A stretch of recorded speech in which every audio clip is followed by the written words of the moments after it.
Bonjour Christine Lagarde. Bonjour. Merci de recevoir Le Figaro pour ce grand témoin cette semaine. On est ravis de vous avoir cette semaine. Vous êtes directrice générale du FMI, une institution internationale évidemment bien connue. On a vécu ces derniers jours, ces dernières semaines, des soubresauts sur les marchés financiers. On s'est inquiété, on s'est dit, est-ce que le revoilà, ce krach qu'on avait connu en 2008, que vous aviez bien connu aussi à l'époque, à la fois au gouvernement français puis au FMI dans la crise qui a suivi. Alors ce krach, est-ce qu'il est revenu ? On n'est pas du tout en situation de krach et je pense que les circonstances sont fondamentalement différentes de ce qu'on avait en 2008.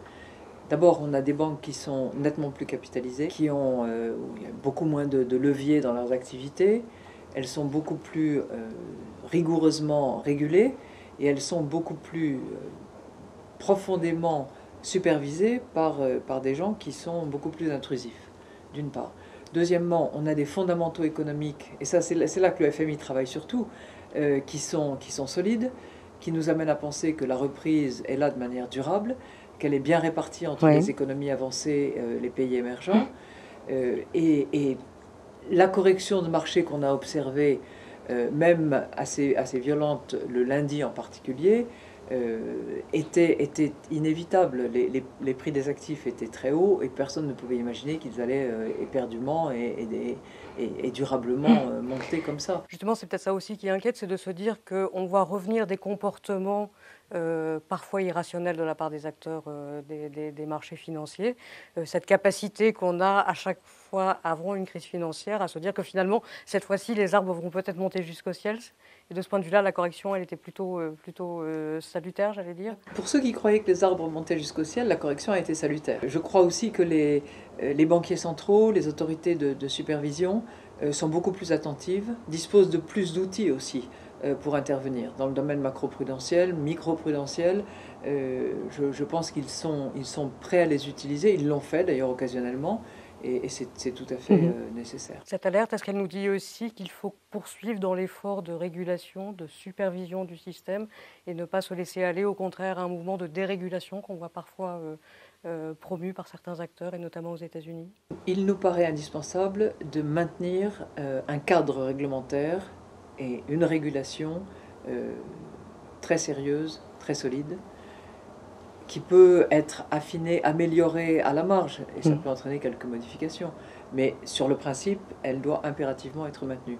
Nous pensons aussi qu'elle doit évoluer et qu'elle doit s'adapter aux évolutions de marché, qu'elle doit s'adapter notamment à l'intrusion des nouvelles technologies dans le domaine de la finance en général, qu'elle doit s'habituer et s'adapter aux nouveaux acteurs, et que lorsqu'on est en présence notamment de ce que nous on appelle les fintech, ou ces tentatives de monnaie virtuelle, il faut que les superviseurs, il faut que les régulateurs se mettent constamment à jour et incluent dans leur périmètre de régulation et de supervision non seulement des entités, que seraient les banques ou les compagnies d'assurance, mais toutes les activités. Vous avez dit ces tentatives de monnaie virtuelle, ça veut dire que pour vous, le Bitcoin et ses congénères ne sont pas les vraies monnaies et ne sont pas susceptibles de transformer de façon fondamentale le système monétaire tel qu'on le connaît ? Ces monnaies virtuelles de type Bitcoins ne modifient certainement pas aujourd'hui en profondeur les mécanismes de confiance qui sont fondés sur des relations entre des monnaies établies de longue date, à relativement faible volatilité en général, et qui facilitent les transactions sous l'autorité des banques centrales. Mais ça ne veut pas dire non plus que c'est un mouvement qu'il faut considérer comme négligeable. Je crois que c'est un mouvement auquel il faut être attentif, dont il faut s'assurer qu'il soit convenablement réglementé, supervisé, dans lequel les phénomènes de transparence doivent être impératifs. C'est très bien d'avoir des transactions traçables. Encore faut-il qu'on sache qui sont les acteurs derrière. Parce que ça ne peut pas être le canal par lequel l'argent sale transite, les trafics inacceptables s'effectuent. Et par ailleurs, je crois que les consommateurs de produits financiers doivent être avisés aussi du risque qu'ils prennent lorsqu'ils interviennent sur ces produits-là. Une question sur l'Europe maintenant. La crise de l'euro qu'on a pu connaître à partir de 2011 semble être aujourd'hui un lointain souvenir, avec la croissance effectivement qui revient.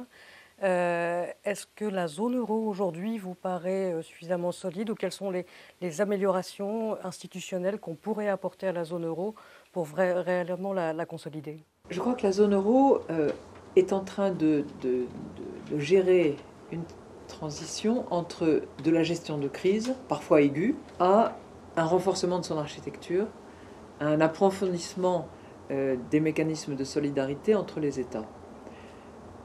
C'est beaucoup plus passionnant. C'est vraiment de la création à un moment où la croissance actuelle dans la zone euro le permet. Il y a beaucoup de chantiers qu'il faut ouvrir, qu'il faut approfondir. On a aujourd'hui des dettes souveraines qui sont encore très élevées dans un certain nombre de pays. 7 États au sein de la zone euro approchent les 100%. On a un mécanisme d'union bancaire qui n'est pas achevé et qu'il faut affiner. On a des bilans bancaires dans quelques pays de la zone euro qui doivent être nettoyés en profondeur pour éviter d'avoir des pourcentages de créances douteuses importants. Il faut avoir un marché des capitaux européens aussi, parce que les entreprises européennes ne peuvent pas se financer de manière pratiquement, enfin de manière très importante en tout cas, sur de la dette. Il faut qu'on ait un marché des capitaux qui soit une alternative aux prêts bancaires. Vous parliez de dette souveraine encore élevée, ça veut dire que ce n'est pas encore le moment de relâcher l'effort? C'est un moment aujourd'hui propice pour la zone euro parce que des réformes structurelles doivent être soit engagées, soit poursuivies dans un contexte de bien meilleure croissance. La lutte contre le chômage et la lutte pour l'emploi doit être poursuivie et accélérée sur ce fond de meilleure croissance. Donc il y a beaucoup de chantiers passionnants. Écoutez, merci beaucoup pour ce message. Merci beaucoup Christine Lagarde. Très bonne fin de journée à vous. Merci beaucoup.